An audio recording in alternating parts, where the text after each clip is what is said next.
الحمد لأہلہ والصلاة علی اہلہا اما بعد۔ دورہ خلاصہ قرآن کریم میں آپ سبھی کا پرتپاک استقبال ہے۔ پارہ نمبر 20۔ امن خلق السماوات والارض وانزل لکم من السماء ماء۔ اس پارے کی ابتدا میں اللہ تبارک و تعالی نے معبودان باطلہ سے اپنا تقابل کیا ہے۔ مشرکین یہ سمجھتے تھے کہ اس کائنات کو اللہ نے بنایا اور کائنات کے نظام کو چلانے کے لیے اللہ نے یہ نظام دوسروں کو سپرد کیا ہے، لہٰذا اللہ کے ساتھ ساتھ ان لوگوں کی بھی عبادت کرنی چاہیے جن کے حوالے یہ کائنات کا نظام کیا گیا ہے۔ اللہ فرماتے ہیں کہ کیا جس اللہ نے آسمان اور زمین بنائی، آسمان سے پانی برسایا، باغات بنا دیے، کیا اس اللہ کے ساتھ اور کوئی معبود ہو سکتا ہے؟ اس جیسا کوئی معبود ہے بھی؟ اور اسی طرح اللہ نے زمین کو بنایا، نہریں اس میں چلا دی، پہاڑ اس میں گاڑ دیے، دو سمندروں کے درمیان اللہ تعالیٰ نے پردہ بنا دیا۔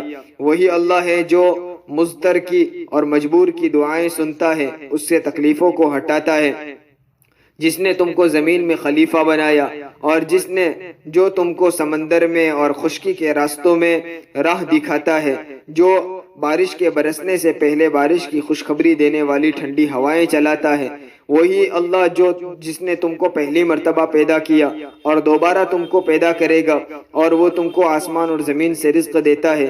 کیا اس اللہ جیسا کوئی اللہ ہو سکتا ہے؟ قُلْ هَاتُوا بُرْهَانَكُمْ إِن كُنتُمْ صَادِقِينَ۔ اگر تم اپنی بات میں سچے ہو تو کوئی دلیل لے آؤ۔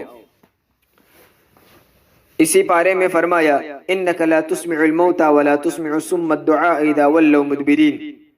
نبی اکرم صلی اللہ علیہ وسلم اپنے فریضہ نبوت کو خوب اچھی طرح ادا کرتے اور ہر ایک کے پاس جا کر اللہ کی پہچان کرواتے تھے، لیکن کچھ لوگ وہ تھے جو ہر مرتبہ اللہ کے رسول صلی اللہ علیہ وسلم کی بات کو ٹھکراتے۔ اللہ تبارک و تعالیٰ نے تسلی دی کہ آپ ان لوگوں کو دعوت دیتے ہو، یہ ایسے ہی ہے جیسا کہ قبر کے پاس کھڑے ہو کر مردے کو دعوت دینا کہ وہ اس کو کوئی بات سمجھ میں نہیں آتی۔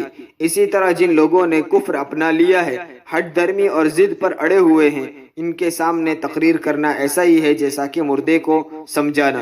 وَإِذَا وَقَعَ الْقَوْلُ عَلَيْهِمْ أَخْرَجْنَا لَهُمْ دَابَّةً مِّنَ الْأَرْضِ تُكَلِّمُهُمْ أَنَّ النَّاسَ كَانُوا بِآيَاتِنَا لَا يُوقِنُونَ۔ قرب قیامت کا ذکر کیا ہے کہ جب ہمارا فیصلہ آ جائے گا، یعنی قیامت قریب آ جائے گی، تو ہم ان کے لیے ایک زمین سے جانور نکالیں گے، جو جانور ان سے بات کرتا ہوگا اور وہ ان کے ہلاکت اور بربادی کا سبب بنے گا۔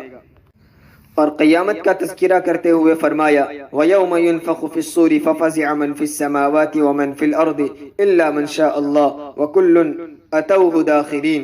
کہ قیامت کے دن جب قیامت واقع ہوگی، سور پھونکا جائے گا، زمین اور آسمان میں جو کچھ ہے سب برباد ہو جائے گا، سوائے اس کے کہ اللہ جس کو رکھنا چاہے۔ پھر اللہ تبارک و تعالیٰ نے نبی کریم صلی اللہ علیہ وسلم کو جو احکام دیے تھے اس کا اظہار کرتے ہوئے حضور نے فرمایا انما امرت ان اعبد رب هذه البلدة الذي حرمها وكل شيء وله كل شيء وامرت ان اكون من المسلمين، کہ مجھے تو یہ حکم دیا ہے کہ میں اس محترم شہر کے پروردگار کی عبادت کروں اور جس نے یہ ساری چیزیں بنائی ہے، اور مجھے فرما بردار بن کر رہنے کا، زندگی گزارنے کا حکم دیا ہے، اور مجھے یہ حکم ہے کہ میں تمہارے سامنے قرآن پڑھ کر سناؤں۔ بس فمن اہتدی فانما یہتدی لنفسہ ومن ضل فقل انما انا من المنذرین۔ جس شخص نے ہدایت پالی، ہدایت کا راستہ اختیار کر لیا تو اس کا نفع اس کو ملے گا۔ سورۃ القصص، قصص قصتن کی جمع ہے کہ اس میں اس صورت میں اللہ تبارک و تعالیٰ نے انبیاء علیہ السلام کے قصوں کو بیان کیا۔ اس مناسبت سے اس صورت کو سورۃ القصص کہا جاتا ہے۔ سورت کی ابتدا میں کہا نتلو علیک من نبأ موسیٰ وفرعون بالحق لقوم یؤمنون، کہ ہم آپ کو موسیٰ اور فرعون کے واقعے کو بتاتے ہیں۔ اس سورت کی ابتدا میں اللہ تبارک و تعالیٰ نے کئی آیات تک موسیٰ علیہ السلام کا قصہ بیان کیا ہے اور ابتدائی زمانے کے حالات بیان کیے ہیں۔ فرمایا وَأَوْحَيْنَا إِلَىٰ أُمِّ مُوسَىٰ أَنْ أَرْضِعِيهِ فَإِذَا خِفْتِ عَلَيْهِ فَأَلْقِيهِ فِي الْيَمِّ وَلَا تَخَافِي وَلَا تَحْزَنِي، کہ ہم نے موسیٰ کی ماں کو دل میں یہ بات ڈال دی کہ تم اس بچے کے متعلق جب کوئی خوف کرو تو اس کو سمندر میں ڈال دو۔ اللہ تبارک و تعالیٰ کے حکم کے مطابق موسیٰ علیہ السلام کی والدہ نے ایک صندوق میں بند کر کے حضرت موسیٰ علیہ السلام کو سمندر میں ڈال دیا۔ اللہ نے کہہ دیا وَلَا تَخَافِي وَلَا تَحْزَنِي کہ آپ کوئی خوف بھی نہ کریں، کسی قسم کا غم کرنے کی ضرورت نہیں ہے۔ الغرض وہ صندوق بہتے بہتے فرعون کے محل کی طرف چلی۔ فرعون کے لوگوں نے وہ صندوق فرعون تک پہنچائی۔ فرعون کی بیوی آسیہ نے کہا وقالت امرأة فرعون قرة عین لی ولد ولا لا تقتلوه عسى ان ينفعنا او نتخذه ولدا وهم لا يشعرون کہ فرعون کی بیوی نے کہا کہ یہ ہماری آنکھوں کی ٹھنڈک ہے، آپ اس کو قتل نہ کیجیے گا، ہم اس کو اپنے پاس رکھیں گے، شاید ہم کو اس سے نفع ہو یا ہم اس کو اپنا منہ بولا بیٹا بنا دے۔ ادھر موسیٰ علیہ السلام کی ماں غمگین تھی، ممکن تھا کہ وہ بے قرار ہو جائے اور اپنی اس بے قراری کا اظہار کر دے، تو اللہ تعالیٰ فرماتے ہم نے اس کے دل کو مضبوط کر دیا، صبر عطا کیا، اور موسیٰ کی ماں نے اپنی بیٹی یعنی موسیٰ علیہ السلام کی بہن سے کہا کہ تم صندوق کے پیچھے پیچھے جاؤ، خیال رکھو وہ کہاں پہنچتی ہے۔ موسیٰ علیہ السلام کی بہن انجان بن کر اس کی نگرانی کرتی رہی۔ فرعون کے دربار میں وہ صندوق پہنچی۔ اللہ تبارک و تعالیٰ نے موسیٰ علیہ السلام پر اور ماں کے علاوہ دیگر عورتوں کا دودھ سے اللہ تبارک و تعالیٰ نے موسیٰ علیہ السلام کو روک دیا۔ وحرمنا علیہ المراضع من قبل فقالت هل ادلکم علی اہل بیت یکفلونہ لکم وہم لہ ناصحون۔ اس وقت موسیٰ علیہ السلام کی بہن نے کہا کہ میں کیا ایسی عورت ایسا گھرانہ نہ بتاؤں جو تمہارے لیے اس بچے کی کفالت کرے اور اس کی خیرخواہی ہو۔ اجازت ملی اور وہ موسیٰ علیہ السلام کی بہن اپنی ماں کے پاس آئی اور ماں کو لے کر موسیٰ علیہ السلام کے پاس پہنچی۔ اللہ فرماتے فرددناہ الی امہ کی تقر عینہا ولا تحزن ولتعلم ان وعد اللہ حق ولکن اکثرہم لا يعلمون کہ ہم نے موسیٰ کی ماں کو موسیٰ کے پاس واپس پہنچا دیا تاکہ وہ جان لے کہ اللہ کا وعدہ سچا ہے۔ اللہ تعالیٰ نے جو وعدہ کیا تھا کہ ہم دوبارہ تم کو موسیٰ کے پاس پہنچا دیں گے، یہ وعدہ یہاں پورا ہوا۔ وَلَمَّا بَلَغَ أَشُدَّهُ وَاسْتَوَىٰ آتَيْنَاهُ حُكْمًا وَعِلْمًا کہ موسیٰ علیہ السلام پھر جب جوان ہوئے تو ایک مرتبہ ودخل المدینة على حين غفلة من أهلها فوجد فيها رجلين يقتتلان کہ ایک وقت وہ بستی میں داخل ہوئے جس وقت بستی کے لوگ غفلت میں تھے، وہاں دیکھا کہ دو آدمی جھگڑا کر رہے ہیں۔ ایک آدمی موسیٰ علیہ السلام کی قوم بنو اسرائیل سے تھا اور دوسرا فرعون کی قوم یعنی دشمن کی قوم قبطی سے تھا۔ دونوں میں جھگڑا ہو رہا تھا۔ اسرائیل نے موسیٰ علیہ السلام سے مدد مانگی، موسیٰ علیہ السلام نے اس کی مدد کی اور قبطی کو سمجھایا، لیکن وہ نہ مانا، تو اس سے ظلم دور کرنے کے لیے موسیٰ علیہ السلام نے اس کو ایک مکہ مارا، لیکن وہ مکے کتاب نہ لا سکا اور مر گیا۔ موسیٰ علیہ السلام خوفزدہ ہوئے اور اپنے اس فعل پر اللہ تعالیٰ سے معافی بھی مانگی۔ ان کو اندیشہ ہوا کہیں ایسا نہ ہو کہ لوگوں کو پتہ چل جائے کہ میں نے یہ کام کیا ہے۔ پھر دوسرے دن صبح کی تو پھر سے دیکھا کہ وہی اسرائیلی ایک شخص سے جھگڑا کر رہا ہے اور دوبارہ موسیٰ علیہ السلام نے اس نے مدد مانگی۔ اس وقت موسیٰ علیہ السلام نے اولاً اس کو تنبیہ کی، قال له موسیٰ انک لغوی مبین، لگتا ہے تو ہی شریر ہے۔ اس تنبیہ کرنے کے بعد موسیٰ علیہ السلام نے ہاتھ بڑھا کر قبطی کو روکنا چاہا، لیکن وہ اسرائیلی سمجھا کہ پہلے مجھے تنبیہ کی ہے، شاید مجھے ہی مارنے کے لیے ہاتھ اٹھایا ہے، اس لیے اس نے کہا اتريد ان تقتلنی کما قتلت نفسا بالامس کہ کیا تم مجھے اسی طرح قتل کرنا چاہتے ہو جیسا کہ کل تم نے ایک آدمی کو قتل کیا۔ بس اس کا یہ بات کہنا تھا۔ قبطی نے سن لیا۔ اس وقت اس گزشتہ کل مارے گئے قبطی کے قاتل کی تلاش جاری تھی۔ موسیٰ علیہ السلام کے قاتل ہونے کا اسے پتہ چل گیا، اس نے فوراً فرعون کے دربار میں یہ بات پہنچا دی۔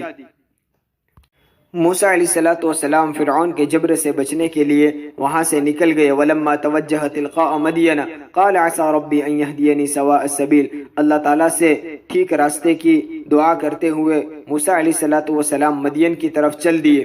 جب جا رہے تھے راستے میں ایک پانی کی جگہ سے گزر ہوا، دیکھا لوگ وہاں اپنے جانوروں کو پانی پلا رہے ہیں۔ وَوَجَدَ مِن دُونِهِمُ امْرَأَتَيْنِ تَذُودَانِ لیکن دو عورتوں کو دیکھا، دو لڑکیاں علیحدہ کھڑی ہوئی ہیں، انتظار کر رہی تھی۔ موسیٰ علیہ السلام نے ان سے جا کر پوچھا کہ تمہارا کیا معاملہ ہے؟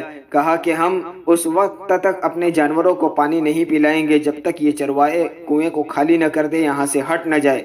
یہ حیا کی بنیاد پر تھا، اور یہ بھی ممکن تھا کہ ان مردوں کے ساتھ وہ کیسے الجھ سکتی تھی۔ ان عورتوں نے کہا کہ یہ کام ہم ہرگز نہ کرتی، لیکن ہمارے والد بوڑھے ہیں، بڑی عمر کے ہیں، اور گھر میں کوئی کام کرنے والا نہیں، اس وجہ سے ہمیں یہ کرنا پڑا۔ موسیٰ علیہ السلام نے ان کے لیے کنویں سے پانی نکالا اور جانوروں کو پانی پلایا، ان کی مدد کی۔ ثم تولى الى الظل فقال رب انی لما انزلت الی من خیر فقیر۔ پھر ایک سائے کی جگہ آ کر اللہ سے دعا کی کہ اللہ ابھی جو کچھ بھلائی تو مجھے پہنچائے، مجھے اس کی ضرورت ہے۔ الغرض وہ دونوں لڑکیاں اپنے جانوروں کو لے کر اپنے والد کے پاس پہنچی۔ ان کے والد حضرت شعیب علیہ السلام تھے۔ شعیب علیہ السلام کے سامنے جا کر انہوں نے پورا قصہ سنایا۔ والد کے حکم کے مطابق ایک لڑکی واپس آئی اور شرماتی ہوئی موسیٰ علیہ السلام کے پاس پہنچی اور کہا ان ابی یدعوک لیجزیک اجر ما سقیت لنا، کہ آپ نے جو ہمارے جانوروں کو پانی پلایا، ہمارے لیے پانی سینچا، تو اس کی اجرت اور اس کا بدلہ دینے کے لیے ہمارے والد آپ کو بلا رہے ہیں۔ موسیٰ علیہ السلام گئے، جا کر حال بیان کیا تو حضرت ہارون شعیب علیہ السلام نے کہا لا تخف نجوت من القوم الظالمین، تسلی دی۔ اور اس کے بعد شعیب علیہ السلام کی دونوں لڑکیوں میں سے ایک نے کہا کہ اے ہمارے والد، اگر آپ کسی کو اجیر رکھنا چاہتے ہیں، اجرت پر رکھنا چاہتے ہیں، تو یہ آدمی بہتر ہے جو طاقتور بھی ہے، امانت دار بھی ہے۔ شعیب علیہ السلام نے خود اپنی طرف سے عرض کیا کہ میں اپنی ان دو بیٹیوں میں سے ایک کا نکاح آپ سے یعنی موسیٰ سے کروانا چاہتا ہوں۔ موسیٰ علیہ السلام نے سے کہا کہ شرط یہ ہے کہ تم 8 سال تک ہمارے یہاں خدمت کرو، کام کاج کرو، اور اگر آپ 10 سال پورے کر دو تو آپ کو اختیار ہے، اس سلسلے میں آپ پر کوئی جبر نہیں کیا جائے گا۔ موسیٰ علیہ السلام نے شرط منظور کی اور 8 یا 10 سال شعیب علیہ السلام کے یہاں کام کرتے رہے۔ شرط کے مطابق ان کی ایک بیٹی سے موسیٰ علیہ السلام کا نکاح ہو گیا۔ فلما قضى موسى الأجل وسار بأهله آنس من جانب الطور نارا۔ موسیٰ علیہ السلام اپنی اہلیہ کو لے کر مدین سے واپس نکلے تو اس وقت راستے میں ایک جگہ آپ کو آگ نظر آئی جو حقیقت میں اللہ تعالیٰ کی تجلی تھی۔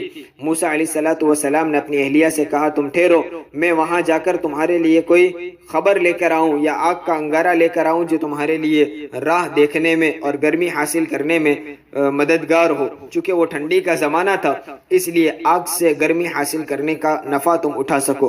فلما اتاها نودی من شاطئ الوادی الایمن في البقعة المباركة من الشجرة أن يا موسى انی انا اللہ رب العالمین۔ جب موسیٰ علیہ السلام وہاں پہنچے تو داہنی طرف کی وادی سے جو ایک مبارک جگہ میں تھی، درخت سے ایک آواز آئی کہ اے موسیٰ، میں ہی اللہ ہوں جو تمام جہانوں کا پروردگار ہوں۔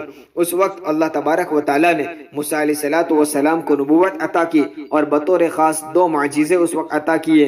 ایک عصا کا معجزہ دیا کہ آپ عصا زمین پر ڈالتے تو وہ چلتا ہوا ایک اژدہا بن جاتا تھا، اور دوسرا معجزہ یہ دیا کہ آپ اپنا ہاتھ بغل میں داخل کرتے تو وہ سورج کی طرح روشن ہو جاتا۔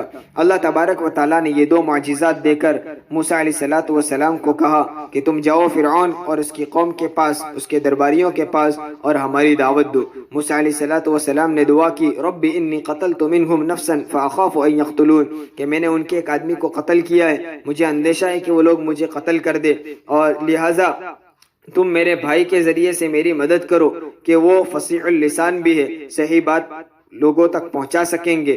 اللہ تبارک و تعالیٰ نے ہارون علیہ السلام جو موسیٰ علیہ السلام کے بھائی تھے ان سے مدد کی، اور دونوں کو موسیٰ کے دربار میں فرعون کے دربار میں جا کر اسلام کی دعوت دینے کا حکم دیا۔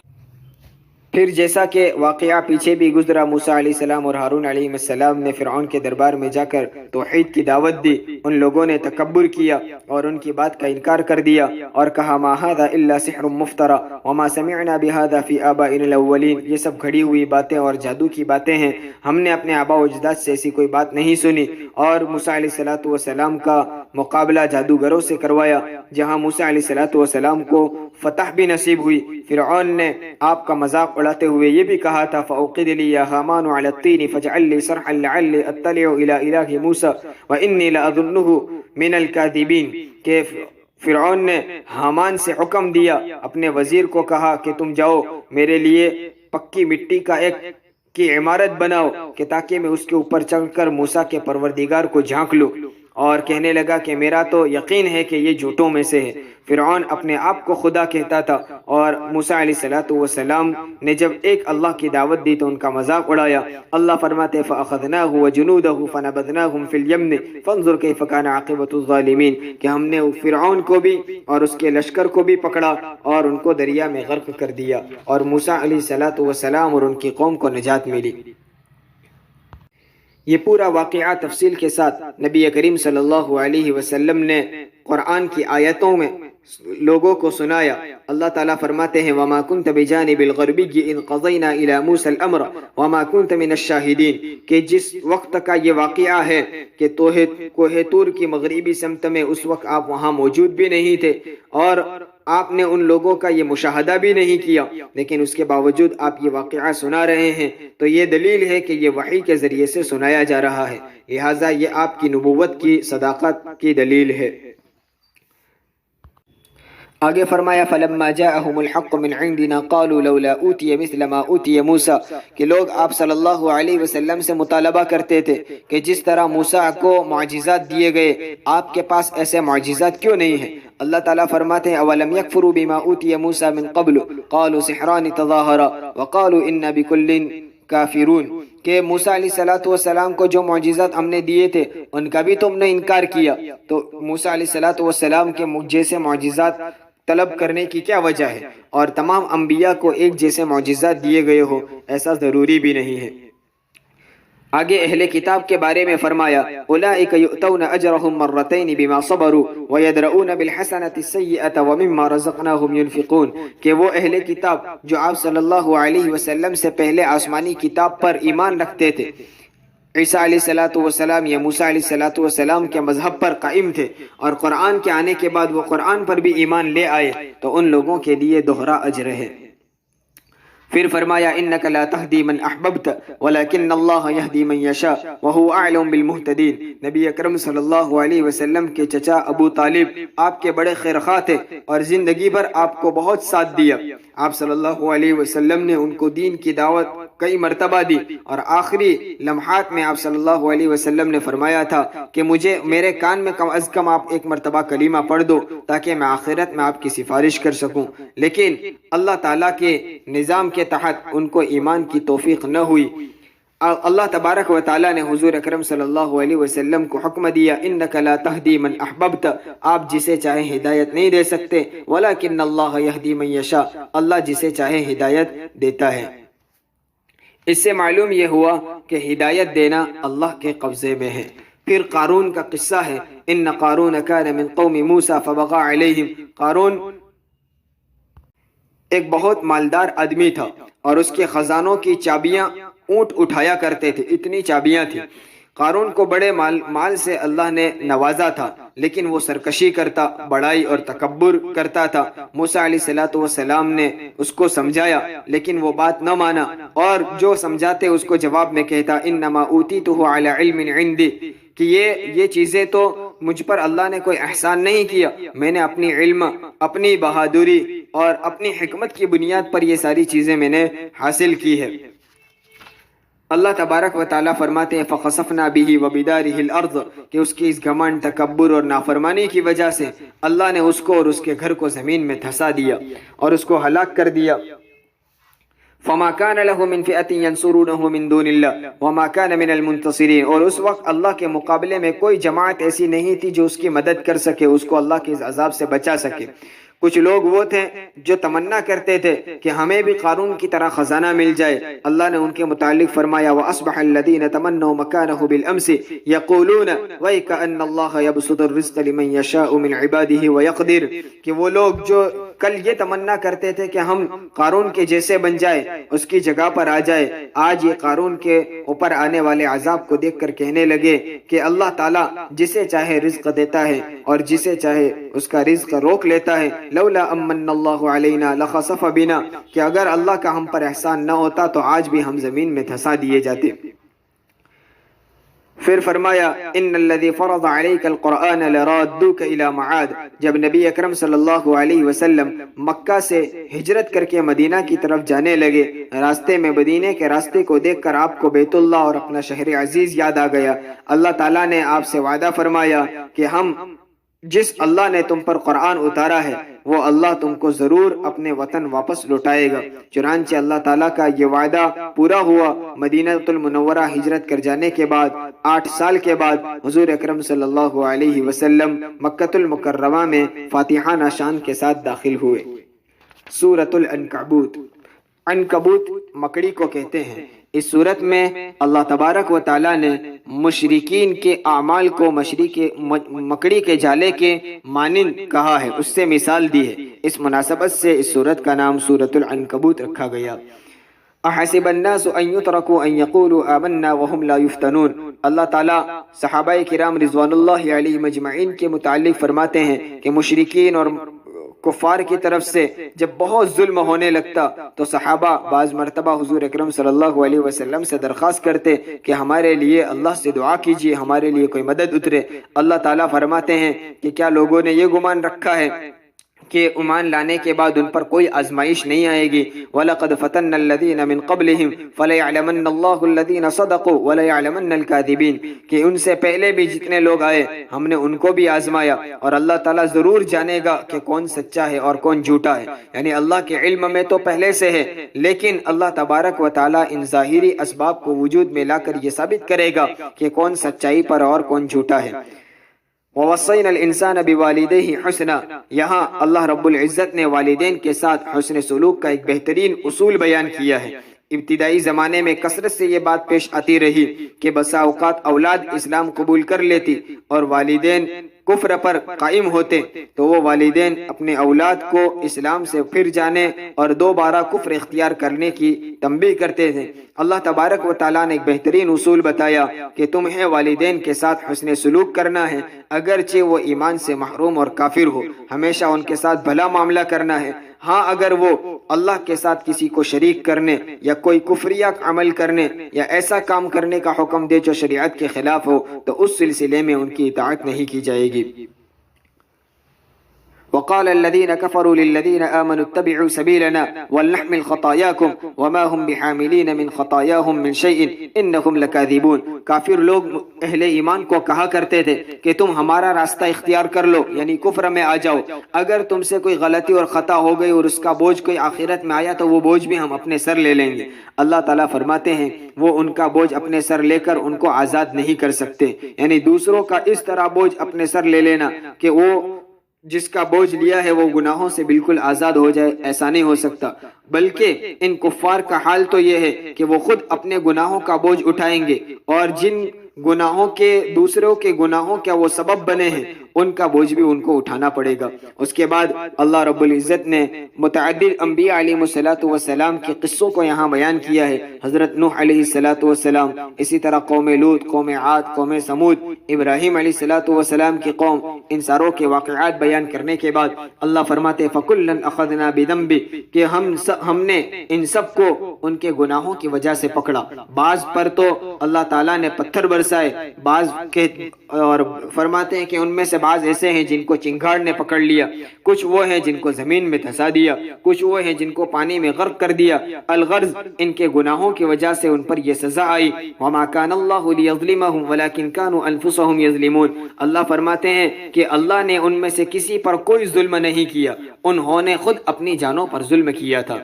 پھر اللہ رب العزت ایک مثال دیتے ہیں مثل الذین اتخذوا من دون اللہ اولیاء کمثل العنکبوت اتخذت بیتا، کہ جو لوگ اللہ کو چھوڑ کر دوسروں کو اپنا کارساز اور معبود بنا لیتے ہیں ان کی مثال مکڑی کی طرح ہے کہ جس نے جھالا بنایا ہو مکڑی اپنا جالا بنا کر یوں سمجھتی ہے کہ میں محفوظ ہو گئی اور اپنے گھر کو بہت مضبوط سمجھتی ہے، حالانکہ مکڑی کا جالا بہت کمزور ہوتا ہے۔ بس یہ مشرکین بھی اللہ کے ساتھ جن کو شریک کرتے ہیں، اللہ کو چھوڑ کر جن کی عبادت کرتے ہیں، ان پر بھروسہ کرتے ہیں، یہ معبودان باطلہ بھی مکڑی کے جالے کی طرح بہت کمزور ہے جو ان کی کوئی مدد نہیں کر سکتے۔